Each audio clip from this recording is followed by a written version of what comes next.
Hi, everybody. They caught me kind of in the middle of adjusting my hat there. All right. Scotty will be along again. Y'all know the drill. He puts his daughter to bed, and sometimes I think he falls asleep with her when this happens. So he'll be along shortly, I'm sure. Wow. And now I'm looking at what's going on with this game. I just turned on this basketball game. I was taking my dogs for a walk. Want to talk a little bit of Nuggets. I don't know, what a weird night. I left to walk my dogs, which usually takes about an hour, and we had the Stars up 2 goals in Indiana down about 8 to 10 points, and all of a sudden I've got the Knicks and Pacers in overtime tied at 130, and the Stars somehow decided they come back and win by 3 goals. They were up by 2, added that empty netter. So I see a lot changed since the last time that I had checked in on this. All right, please guys, please have you guys along. It's Hot Mike, Hastings and Lindahl. You know the drill. As soon as Scotty jumps in, I'll pop him up on the screen. I am kind of curious before we really get going, and we are going to talk a lot about what to do with the Nuggets. We just learned that Josh Kroenke is going to speak tomorrow, and so I'll try to, as best I can, get the insights from Hastings as to what he thinks he's going to say. Um, you know, do we get a David Adelman as the new coach announcement? I don't know. Maybe.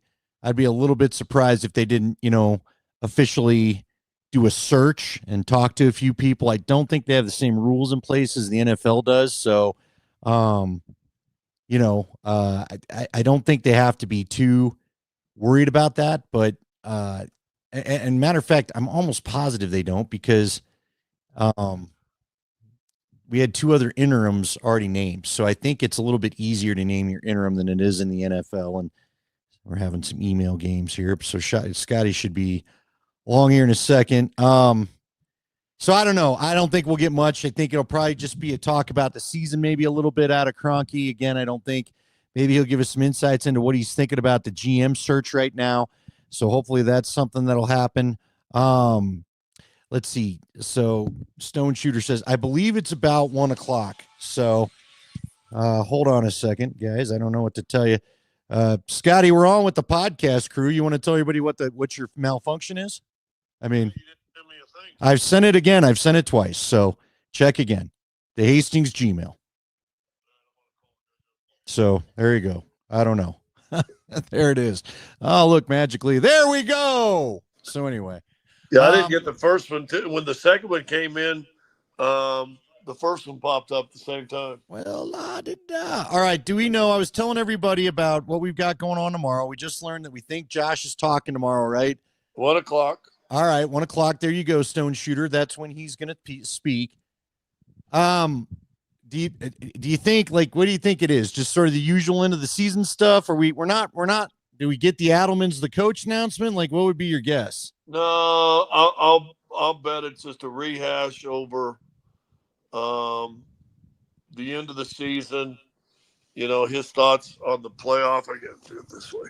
The thoughts on the playoffs, where they went, what they did. Looking forward to next year, and then how busy they've got to be.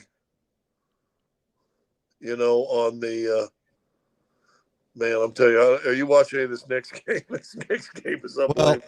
so I told everybody because I was wondering who everybody was rooting for. And again, we've been getting a lot of people jumping on these lately, and we appreciate you all. Go ahead, subscribe to the channel. Make sure you don't miss them because Scotty and I are going to keep going throughout the summer. This doesn't stop. It's not a seasonal thing. It's what Scotty and I do. Sometimes it's a little less sports as we get to the middle of the summer, but for the most part, that's what this morning. I was telling everybody, you know me, I got to walk the dogs, and that's what I was doing before we got in here. And when I left, Dallas was down 2 goals, and the Knicks were up about 10 points. And then when I get back, I just flipped it on to find this overtime score 136, 135. And Dallas found a way to, now they won by 3 thanks to an empty netter goal. So, Well, the Pacers were down 17 at one time. Great fourth quarter. Towns missed a big free throw. Halliburton hit a shot that tied it up, but his toe was on the line, which if it would have been behind the line, they would have won in regulation. Here, the Ward and I were talking. Who am I cheering for in this one? All these series, I'm torn a little bit. I played for the Knicks, so I figure, with no dog in the hunt, why wouldn't you pick for the Knicks? And I actually like Thibodeau. I've known him, Tom, for a little bit, for a few years. He was on Doc's staff when Doc won the championship in Boston. So, I've known him for a long time, like him. Um, I don't like Towns, and I think it's from all the years in Minnesota. And he's a great player. And listen, this is sports hate. You can say you don't like her, or this guy makes you mad, or whatever you want to say. Um, Towns is a great player, but I don't like him. I don't like to watch him play. So that hurts me. I don't think the Pacers are any good, to be honest with you. If the Eastern Conference, and I could be completely wrong, because they keep getting down to teams, and they beat Cleveland, the second best team record wise in the NBA this year, beat them in 5 games. So they are better than you think. Denver handled them twice this year, fairly easy. Brunson, I don't like his game, but it's typical of all modern day players, draw fouls and all that stuff. But he's got 42 and he's playing phenomenal. So I don't know. And then as far as the hockey game, I want to like Mikko. I want to kind of go for Mikko, but there's a whole bunch of nasty of Denver. I mean, of Dallas knocking the Avs out 15 different times, So I'm a little upset with I that. can't root for Marchment and Ben. I can't do it. Yeah, Ben. Ben. Here's my comparison today. Ben is Caruso. Yeah, he is. right. And I don't know if you got to see the announcement today for the MVP. What? And you want talk us through it. It went on when Nate and I were on the air. Yeah, and we got a notification they were doing it. Did they ever end up talking to SGA, or how'd it work? Oh, yeah. They had him live from there, and he was there with all of his teammates. They were sitting probably in a film room, it looked like. And obviously he must have known he was going to win, and he won fairly easily. He gave every one of his teammates, he gave him a new Rolex. Well, good for him. So that's pretty cool. When he gets his $350 million contract, I'm sure it'll be no skin off his back. Yeah, I was gonna say making the MVP just upped him to a supermax, so his next extension is going to be rather healthy. He'll be in the Luka Doncic range. But I want to dislike. Well, guess who else is going to be in that if he wants an extension? Nikola Jokic. Yeah, well, hand it to him. He'll be up to around $70 million by then. I don't want to like OKC. Caruso's a guy I told you I can't stand when he's on all these other teams, but you'd love to have him. So I don't know, man. I ain't rooting for Minnesota. I'm sorry. Me rooting for Minnesota would be probably like you rooting for Dallas. Yeah, I'm breaking my rule. My rule is I'm a Pat Bowling guy. I don't root for the team that knocked you out. That doesn't make me feel any better. It really doesn't. I've always been that guy, though. I've always been, if a team's going to, like when Chicago knocked us out of the playoffs in 91, I'm glad they won, because we got knocked out of the playoffs by the team that won the whole thing. Yeah, as a player, I'm not going to sit there and argue with you as your mentality as a player. But as a fan, I ain't here to root for the guys that ruined my summer, so to speak. So, so that's where I sit on everything. But look, at the same time too, I don't have a ton of Oklahoma City hate just yet. They're annoying, but I can't deny they've got a lot of good players. They don't, whatever. At the end of the day, Minnesota's annoyed me and pissed me off as a Nuggets fan far greater than anything that Oklahoma City's done, and I'm not rooting for them. I'm just not going to do it. And so we move on. Yeah, we'll see. Look, I'd like Edmonton. I want Edmonton to win the whole thing, because I know how much it means to my Canadian friends, and I just would like to see them get to taste it finally for a while. Well, so yeah, I got a lot of guys from the Mammoth connected to Edmonton. I'd just like to see them all be happy. I from that standpoint, I'd like to see Edmonton too. I don't think Edmonton could stack up against Carolina or the Panthers, and I don't want the Panthers to repeat. Is it not nuts to you that we traded Mikko Rantanen to Carolina? They had to move him as the key piece of the trade because he did nothing in the 10 games he played. Yeah, and he let him know he didn't want to be there. And somehow they flipped him, got Stankoven, and they still found a way to go farther than the Avs did. Like, that just boggles my mind. And now one of the guys in the trade, you're not even going to re-sign. Brock Nelson, you gave up your top scoring prospect and a number 1 draft pick. And by all accounts, Adrian Dater, chief among them, they're saying Brock Nelson doesn't look like he's going to re-sign here. So, Could be. Anyway, going back to Josh, I think he'll rehash what happened at the end of the year. I think he'll shine a positive light on how the guys responded. And then I think he'll go and say, you know what, we got work to do. And right now the docket, they're probably say he's finalizing the list for a general manager. You know, he loves David. David's going to get a great look at all the opportunities. it's just pure chaos to end this game. You got to have a list and talk to some people, though, don't you? I'm not saying David Adelman shouldn't be the coach, but you're not really doing your due diligence if you don't talk to some other people, right?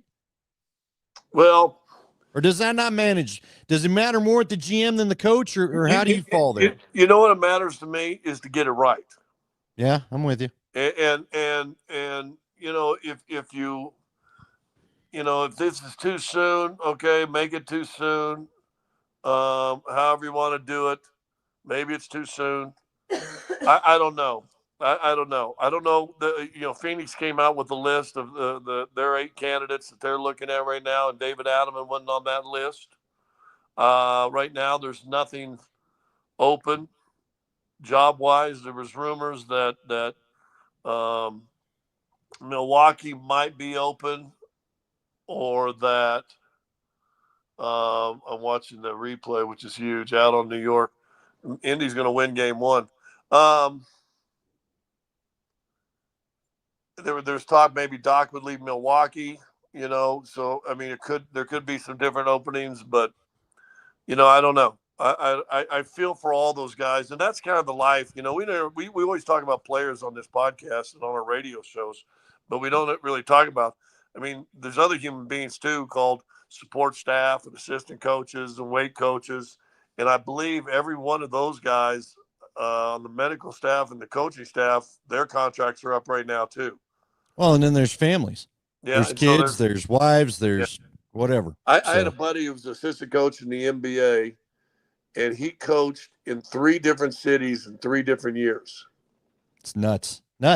He was a head coach, then took an assistant coach in one place for a guy in Dallas. He was in Cleveland, and Randy Whitman. Got fired, was assistant in Dallas. The head coach there got fired, and then became assistant in Minnesota the next year. It was like he's in 3 cities in 3 years, and that's, you know, that's families. And luckily, his kids, I think, were by that time were college age kids, but still. Hey, you know who's going through it that we know right now is Mark Schlereth, his kid Daniel. Daniel. Now I think he's found a home at UCF, but man, they moved for a couple times, and I was just like, bro, why don't they all just live in your house in Denver? You know, but again, families want to be together, and on and on. It is a wild life. All right, so I think that's a perfect segue, and I know we both talked about it in separate forms on the radio today. Are you? I heard a little of your opinion, but I felt like I heard more of Tyler and D-Max. Are you surprised? Are you upset? What is your take on Michael Malone and what was said on the air yesterday? In some ways, shouldn't we just expect it? Part of me is like, yeah. I thought there would be some digs, and I thought they'd be subtle. The ones where he said the best fan, but then I thought Nate had a good his topic or his saying on it was pretty good too. He just pandered. You know, maybe when you're head coach in Denver, you pander to the faithful here in Denver, and now you're a national guy and you're in Oklahoma City, so you pander to the Oklahoma City crowd. And then, you know, they probably, maybe at ESPN, they already knew that what's his name was the MVP, and he got it out. And listen, there's tons of ways to go. I don't think it probably was a big deal. But I get why Denver fans are hurt. See, Scotty, this is one of the few times where I sit there and I go, yeah, I could see both sides of it. I get why Nuggets fans aren't happy listening to their old coach and the guy that basically flew the flag for Nikola Jokic, all of a sudden calling the other guy the MVP. And I'm sure it hurts as if you're a fan that goes there and gives your voice to make that arena as crazy as possible. I'm sure you want to maybe flip the old middle finger to Malone, calling them the best fans in the NBA. But again, I said this to Nate today. This was like you just saw the person you just recently divorced, or you just heard your recently divorced partner's not talking good about. Should we all be shocked by that? I'm sure he's got bad feelings. Or dating the supermodel down the street or something. Yeah, listen, I don't know many people that haven't gotten fired. Yours truly, that's not bitter on the backside of it, right? There's a little bitterness. Now, I never got fired, had $24 million coming to me. No, I wasn't still set for life. I wasn't set for life on not even have to work. You listen, Mike Shanahan was bitter, I think, a little bit, and he had a great relationship with Pat Bowlen when he was fired. And to some, he stayed busy and tried to stay in touch with the NFL and went to different camps and did all that stuff. But he made them pay him that 3 extra years of $10 million before he started looking for jobs, didn't he? He sure did. Malone will get this TV gig, but I don't think that takes away from any of the what is owed to him by the Nuggets. And you haven't heard him in a lot of circles being named for jobs, right? Did I miss him being did Phoenix have him on their candidate list? Nope, he wasn't on that list. And I know people in Phoenix was hoping that he would. Gosh, I don't know what I should say and not say. I guess it's a podcast. No, it's fine. Keep it, I was told secondhand from a buddy of mine who has contacts in NBA circles, who said his reputation isn't great right now. And so he may need to take a season and reestablish his reputation. I think a lot of people thought he was always angry and didn't treat maybe some of the little people as well as you could have. And like I said, I got this from a buddy who probably, I don't think, watches this. If he does, and I haven't said this on the radio. So this is why you listen to this show, because we'll tell you things we normally don't say. But I was told that from a friend of mine who knows this situation, who had a buddy with the NBA folks, league office folks, who said that they had heard his reputation isn't great among other teams as of now. Well, he could look, to your point, he could go Jeff Van Gundy. Remember, Jeff Van Gundy did TV for Michael Malone made a side he loves doing TV for a bit, right? And then you get back into it. Van Gundy's now there with the Clippers, and a guy that you said maybe wouldn't be the worst guy to talk to about the Denver job if it comes down to it. Well, that'd be an interesting take. I think he's similar to what Michael was, but I don't know. I think that's a name that you probably got to at least listen to if you're not gonna hire David Adelman tomorrow, then you start out turning on and looking all the rocks. Now, again, the key, and I asked this question, I'll ask you this question. If you want to save money, then you keep the people that are in place. Won't cost you anything. If you're going to spend money somewhere, there's rumors that Masai Ujiri, there's an article I read where Atlanta's going to try to pry Masai Ujiri out of Toronto. That's probably going to cost you money. He left here because of money, right? Because got paid a buttload more money in Toronto. So if you had to spend money on either coach or GM, which way? Oh, for me, it's GM. And it's GM. And by the way, real quick, I love that this is why a lot of us aren't rooting for New York. Enjoy that L, Stephen A. So there you go. Well, that's a good point, by the way. That is, but God bless you, Flax. And here's another look. This is another question I think a lot of people are asking. Who wants Malone without Joker? And I don't know if that's fair. I mean, look, Malone was doing some good work, and then they got Joker, and I think that's one of the tough things about having a guy like that. A lot of people ask, is Gary Kubiak any good without John Elway and Mike Shanahan? I mean, that's kind of what gets tied to things. Fair, but I'll say this. They said the same thing about Phil Jackson. What's he without great call. Michael Malone? Great call. Then he went to LA and got Kobe. Rupert thinks is Adelman too soft on 27-1? I don't know. I don't know. Listen, let me tell you. Let me tell you how having conversations with multiple coaches. Michael Porter to me is not a tough kid, basketball wise.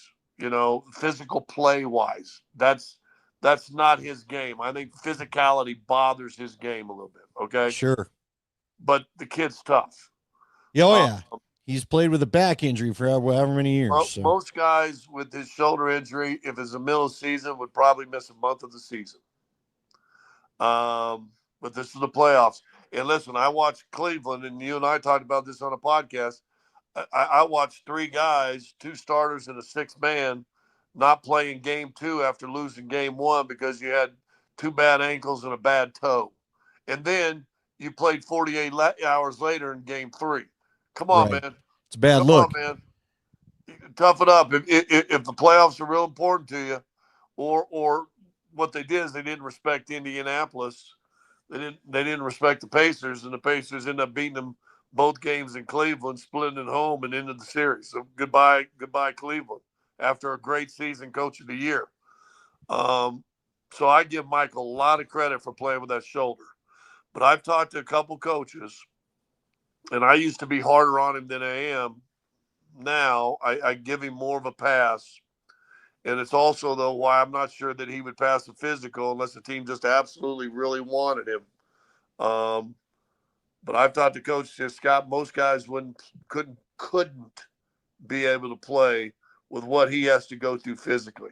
He said, in fact, one coach, and I'll quote him verbatim because it stuck with me. He said, Scott, it's a miracle he's able to step out on the basketball field court and play in the NBA. And he used the word miracle. So I don't think you can do that unless you have a little toughness about you, and able to handle pain and discomfort. And I think he can do that. I don't think he likes guys beating on him, No. and that's going to hold him back forever. But I also think because of that leg and that back, being able to push away from guys and getting around guys is a little bit tougher, you know. Listen, So I so hard on him? No, I think Adam is one of the guys that understands what he goes through. Is he happy with him and some of his performances? No. He had a bad playoff series against Minnesota last year, and he didn't have a shoulder then. But that was the physical play nature of that series that got to him. And as far as 27, that's a good question. Um, Jamal Murray, the last third of the season, was 10 times better than the Jamal Murray the first 2/3 of the season.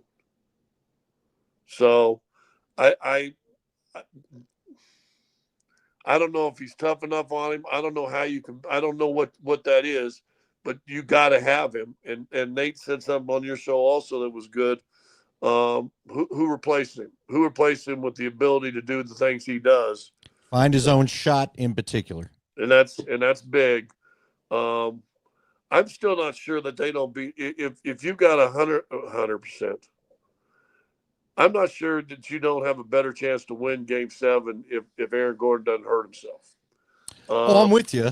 I I'm with you. also, because even though he was out there gutting it up, and that guy is a tough dude too, he couldn't move. In that run, they got a couple back doors on the zone, and he just couldn't push off and get where he needed to get. Oh But yeah, there was one Nate and I talked about it. Caruso threw it to someone on the backside, and Aaron Gordon picks that pass off all day. That little bounce pass. He couldn't burst to go get it though. yeah, So um, I don't know, man. Listen, I still think their starting five is as good as anybody, and you know what? And I think the Avalanche's first two lines are pretty freaking good too. not if you lose Brock Nelson, But you may lose Nelson now. So, but you're guess what? You hopefully going to get a full year of Gabe Landeskog. yeah, yeah, yeah.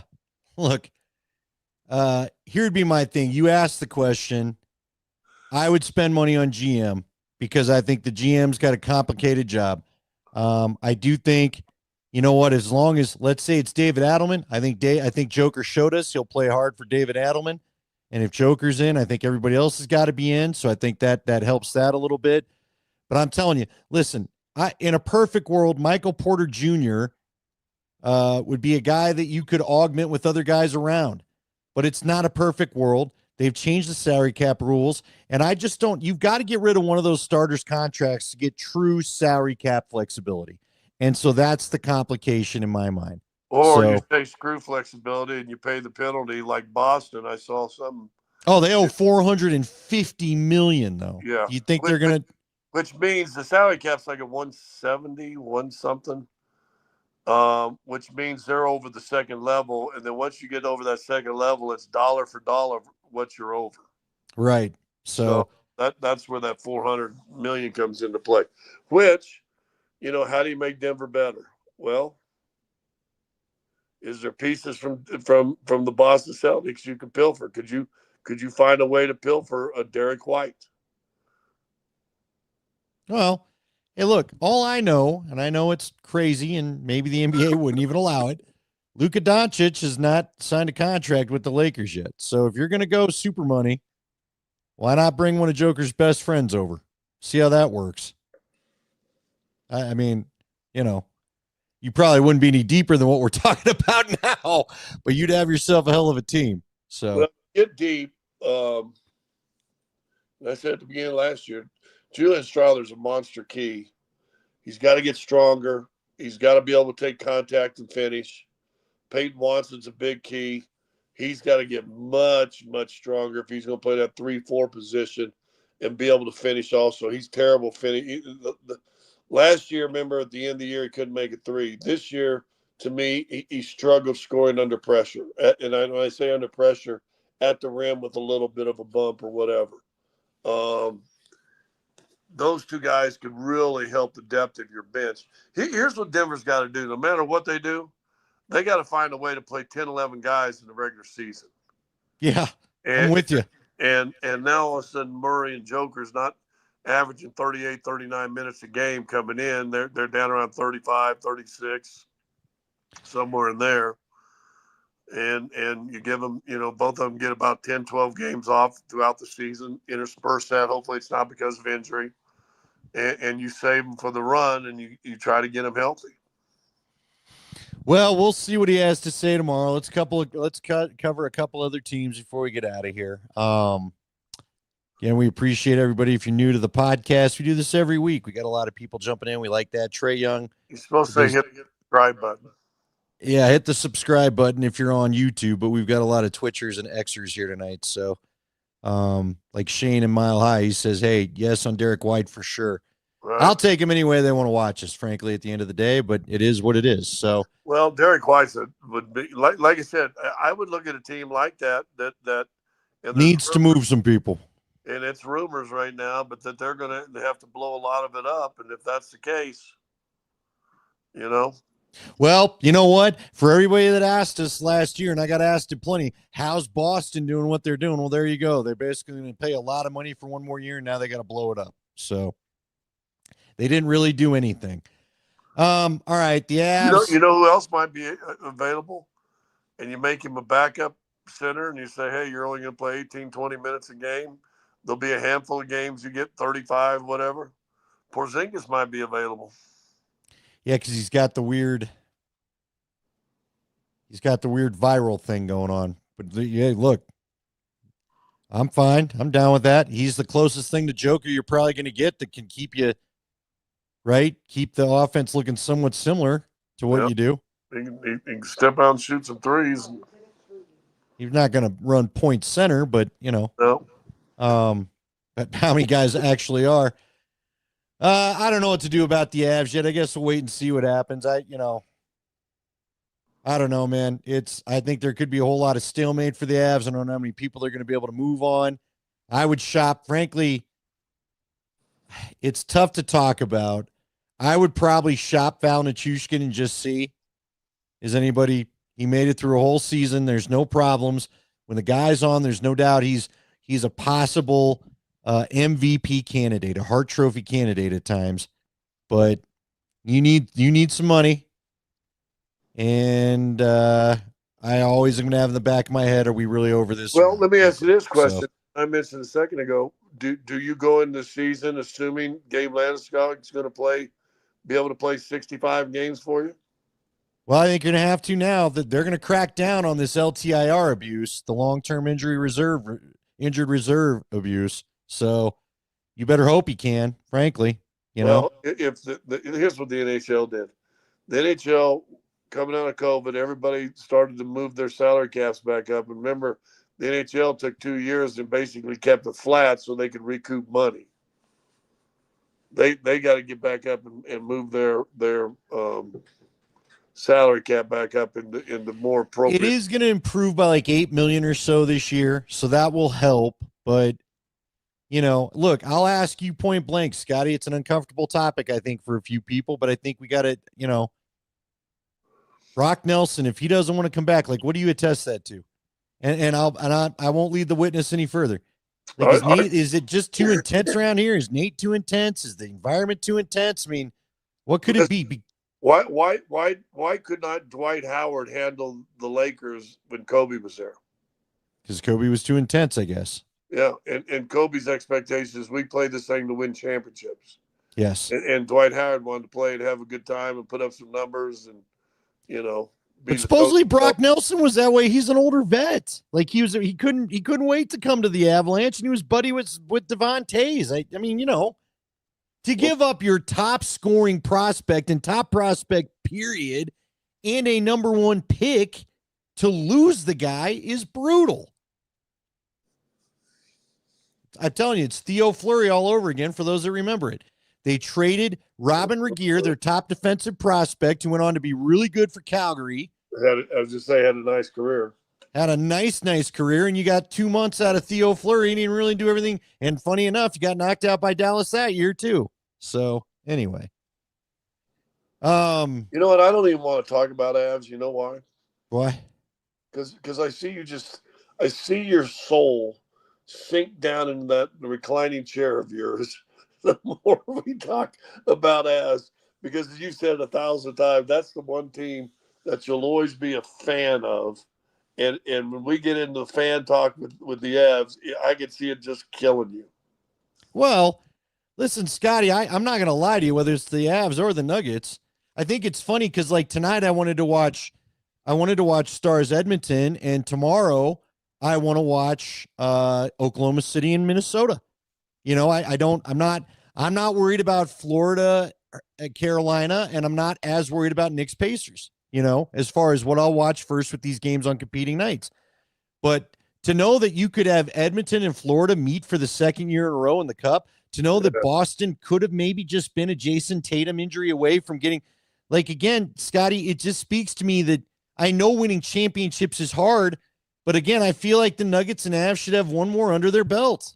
And you and I both know every year that goes by, and every year that Makar, McKinnon, and Jokic in particular, and I kind of Murray at the time, if he can get back there, show you how special they are.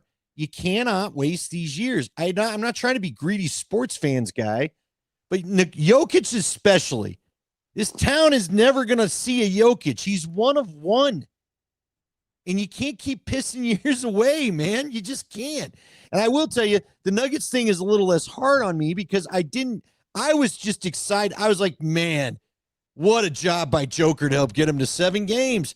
I thought after the second game against Oklahoma City, this might be a 5 or 6 game series.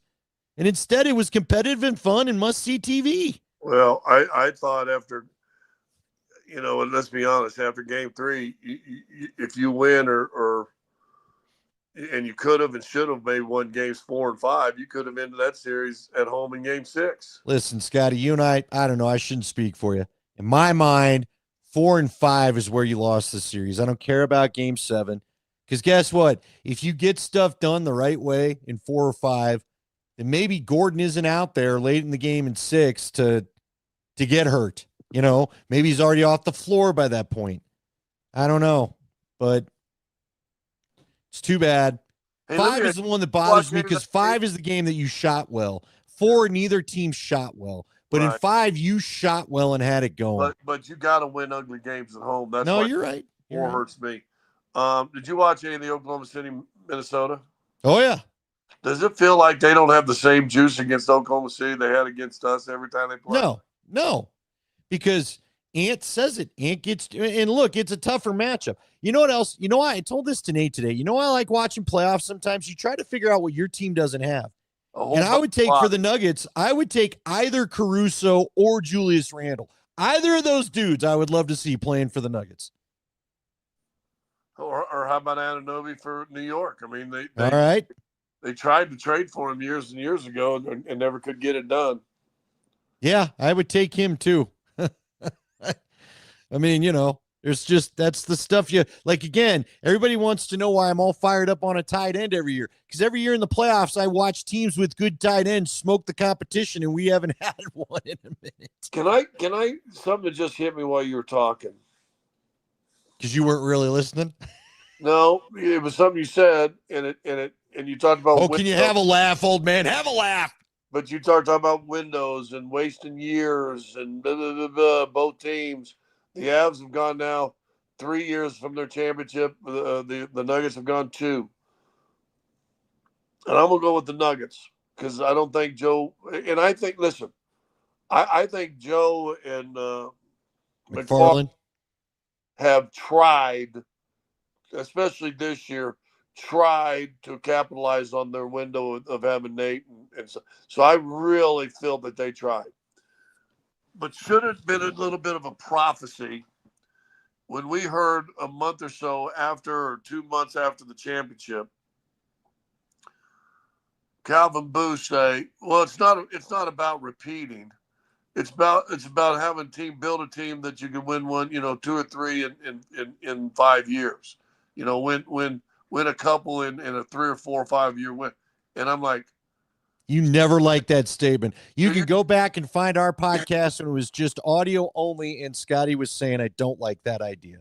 So once you say that, you just said the year after winning championship, this year doesn't really matter. Yeah. Yeah. I'm with you. And listen, you don't know what 3-4 years looks like from now. You know what I mean?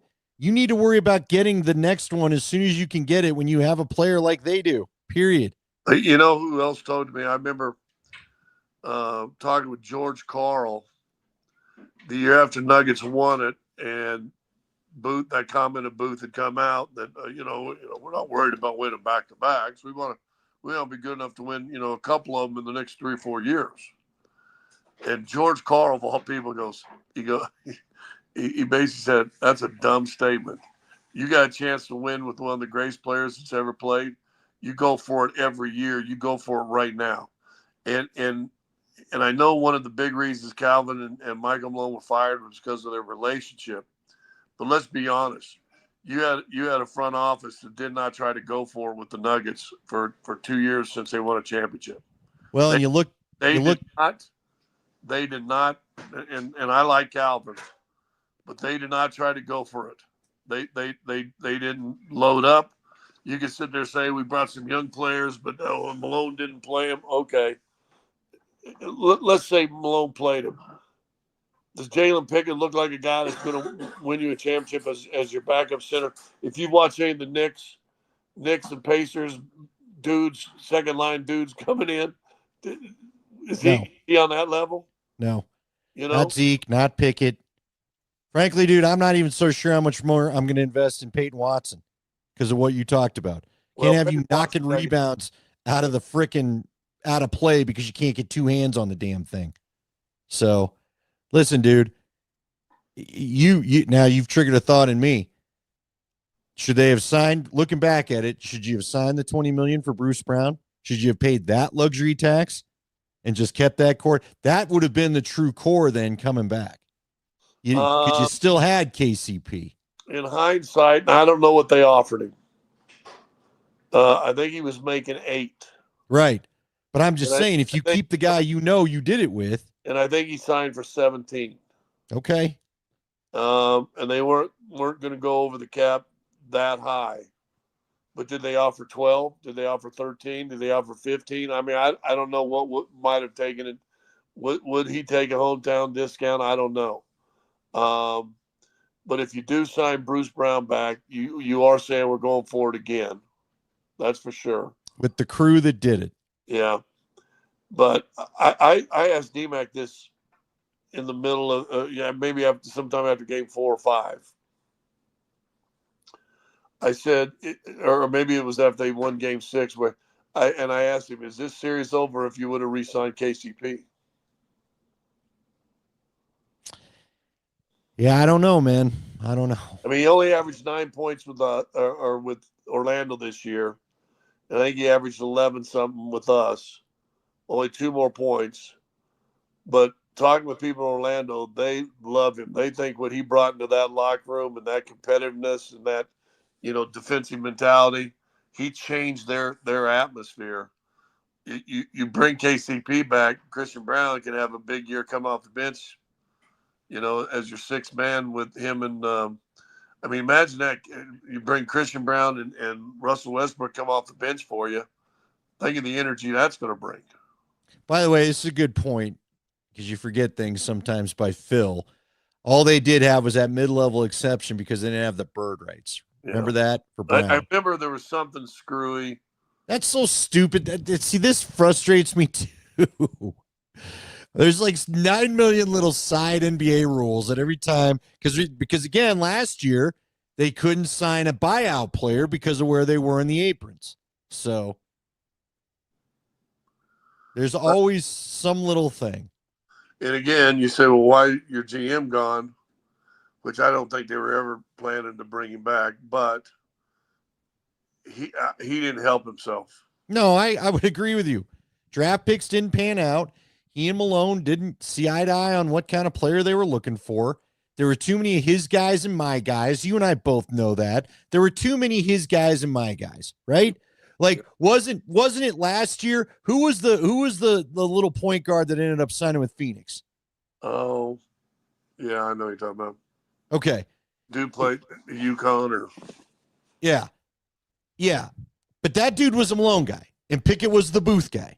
And we had to go back and forth and fight over which one. Well, I'm the guy that gets to make the decision and blah, blah, blah. And anyway. Gillespie, Colin Gillespie. Yeah. And there's just been too much of that. We need our guys. Here's the thing. And Colin Gillespie, I think he's a little quicker. I really think Jalen Pickett really grew this year and became more of a consistent shooter, and but he's slow. Colin was at least quicker at his because they're both about the same size. Colin's a little quicker. Pickett may be a little stronger, but the problem was one had a two-way contract and one was drafted. Well, you're right. But the other thing I think is funny, why are the Broncos possibly on the uptick? Because you know what? George Payton drafts players that Sean Payton wants. And then all of a sudden we don't have guys getting cut.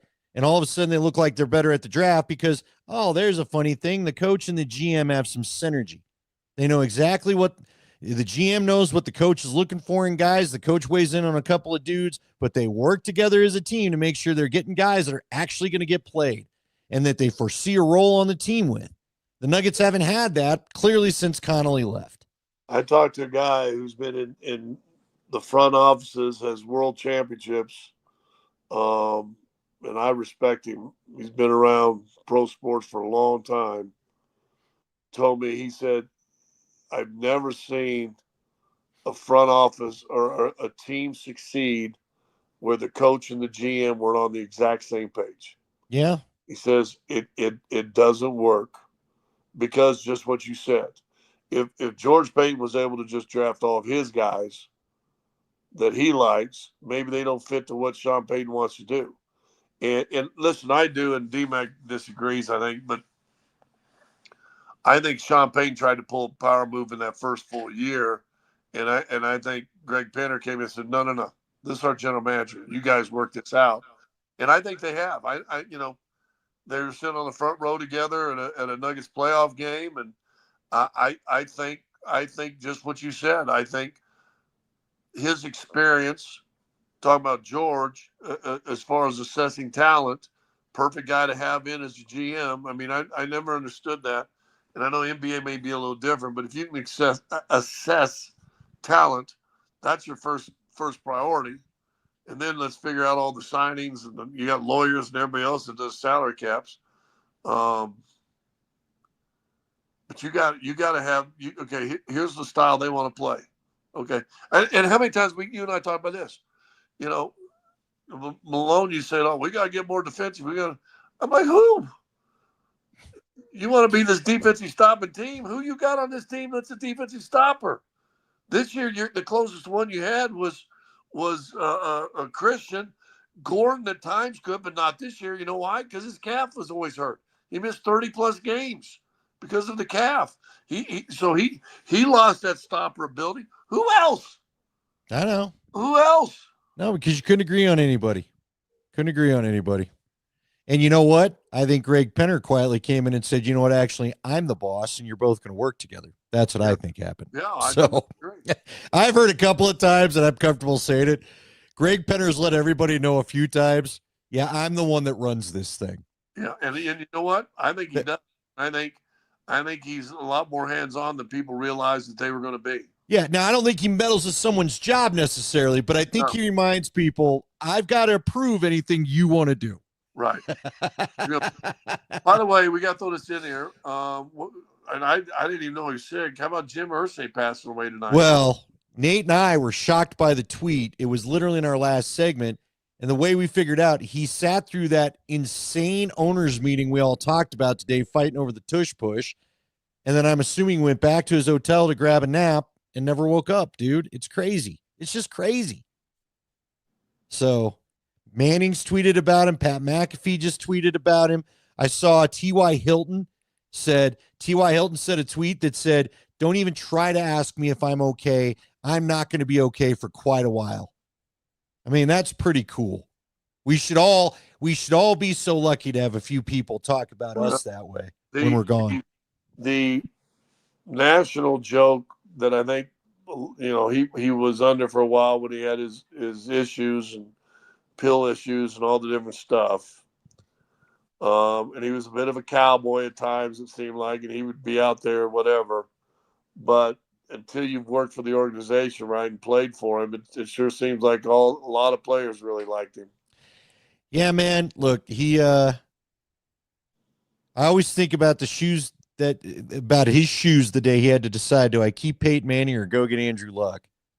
And I always think to myself, sports can be so cruel because every one of us, given that decision, would have taken young hotshot Andrew Luck versus the guy who couldn't grip a football. Right. And yet the Broncos go in a Super Bowl, and the Colts haven't really been near it since. And Andrew Luck retires early. Yeah.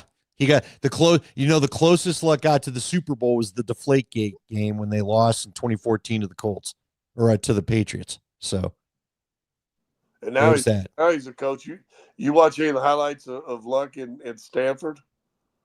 Bro, I saw him live. It was the most amazing thing I'd ever seen. Remember, I got to go do the CU game when they just joined the Pac-12, and he was the quarterback. And Mark Johnson. I'm talking about today, like at his whatever age he is now. He's on the coaching staff at Stanford, and I watched the film of like their spring practice. Dude, he's winging balls around like nothing. Remember, there was a warning. People wrote about this. I remember reading it in the draft profiles because I'm the draft geek, where there were players that said, or GMs that said, my only concern with Andrew Luck is I don't know how much he needs football, and he's proven them to be right. He basically showed the world I don't need this sport. Yeah, I'm not going to get beat up and killed and be crippled as an old man. Yeah. So, all right, we ought to sign it off there. Here's what I want to talk about. I got a topic for next week I'll tease already, and then we'll forget it and never talk about it. But hopefully we won't. Because Nate and I are going to discuss it too. Why do we love sports when it doesn't? You want to talk about abusive relationships? The love of a sports team. I mean, I could count 3 times with the Broncos, 3 times with the Avs, 1 time with the Nuggets, a couple times with the Mammoth, a couple times with the Outlaws. But bro, how many seasons have you rooted for? I have been a Bronco fan. I'm now what? I'm going to be 51 in a month. So I've been a Bronco fan probably since I was 7 or 8. 3 times. 3 times has it ended happy. Well, one, it shows it's rare. Yeah. The outliers are the New England. Yeah. It's whatever. I mean, think of people who've been Bronco or Nuggets fans for 50 plus years. You got one, One. right? You got Well, we're one. damn happy to have it, though. I've been a fan, I guess, since I got traded here. So I've been a fan since '91. So how many years is that? One. They came in the league in '76 and played in the ABA the previous 3 years, right? One. And listen, I said this to somebody the other day. You mentioned it a second ago. Alex English was phenomenal. I got to play against him. Dan Issel was a phenomenal player. I got to play against him. Trying to think who else up on that wall. That's on people. I got to play against Doug Moe teams. Can't none of them hold a candle to Nikola Jokic. No. Now, Nate McKinnon's great, but you and I got to see Joe Sakic and Peter Forsberg in their heydays. Pretty damn good. And I know he's a different style player, but I'm a loving. Heck, Milan Hayduk. Don't sleep on Milan Hayduk. Don't sleep on Adam Foote. Don't sleep on Patrick Waugh. Yeah. Ray Bork, Rob Blake. The guys that got. I mean, Foote, Forsberg, Hayduk, and Sakic played years here. Remember Tanguay and Drury. You go back to the 01 Cup team. Tanguay and Drury. Aaron Miller was a guy you and I talked to quite a lot. Don't go. Come on now. Come on now. My point being, or any of these new guys that far ahead of all them old guys we mentioned? Yeah, not sure, honestly, because again, you know why you and I can't ever really tell? Even though I know the modern fan probably says, but they're so much faster. Yeah, they're faster because they don't have the two-line pass. The center red line was in play, and you couldn't pass it. You could not break out as easily as they can these days for these breakaways because you could not go with a two-line pass. You had to enter one zone, then the other zone, then get in there. They took out that middle pass so they could open up the breakaways. That middle line, I should say. So, and you're going to tell me Joe Sakic didn't have any speed? Yeah, or Forsberg. Forsberg could muscle a few guys off and feed it to Sakic or Milan. Hey, Hayduk wasn't slow either. So, anyway. That's what I'm saying. But even these guys now, McCarr has a chance to be maybe the greatest ever. I get you. But he's not now. Not yet. Not yet. McKinnon's great. And he's going to have all these records. Great. But are they head and shoulders above Joe Sakic and those guys? Head and shoulders? No, because you and I remember seeing them. Yeah. Now, look, they're all dang good, and I'm glad they all wore Avs sweaters. But, And so my point being, Nikola Jokic is head and shoulders better than anybody that's ever played here. Listen, you and I have talked about it, and I get so many people mad at me, but I don't care because I've seen plenty of Denver sports in my 50 years of life here. Nikola may be the best dude to play any of them by the time we're all said and done. And you and I saw Elway, we saw Walker, Larry Walker, we saw Peyton Manning, we saw Todd Helton, we saw Terrell Davis. And Nikola is just that dude. So we'll see. When you actually get down to the actual Mount Rushmore of Denver sports, he's already on that. He might be the old George Washington head. Now, for a lot, it's still going to be Elway.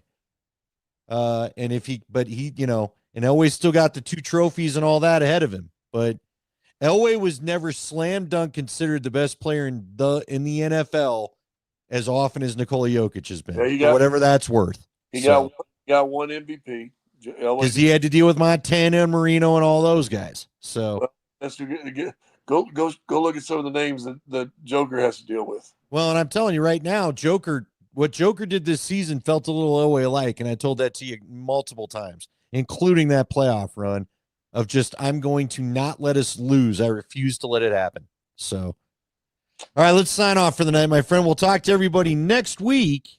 I think we're just going to keep it on Wednesdays, what we decided, right? Yeah, I'm good with you. All right. By the way, I've got First Blood on here now that all the games are off. And First Blood's got something going on with Christmas lights in it. So is First Blood a Christmas movie? By the Die Hard thing, is Rambo First Blood a Christmas movie? Oh, so it's Rambo First Blood. Yeah, it's just called First Blood is what they said. What was that vampire series? Wasn't that True Blood. True Blood. No. I'm talking about the movie First Blood. Since they're shooting at people during Christmas, does it make it a Christmas movie, Die Hard guy? No. No. All right. But Christmas fix, get over to the Hallmark Channel. Yeah. Well, I don't know about all that. Go watch the ref. Anyway, love you all for watching us. We appreciate it, and good night. The Ref's a good one. Not a Christmas movie.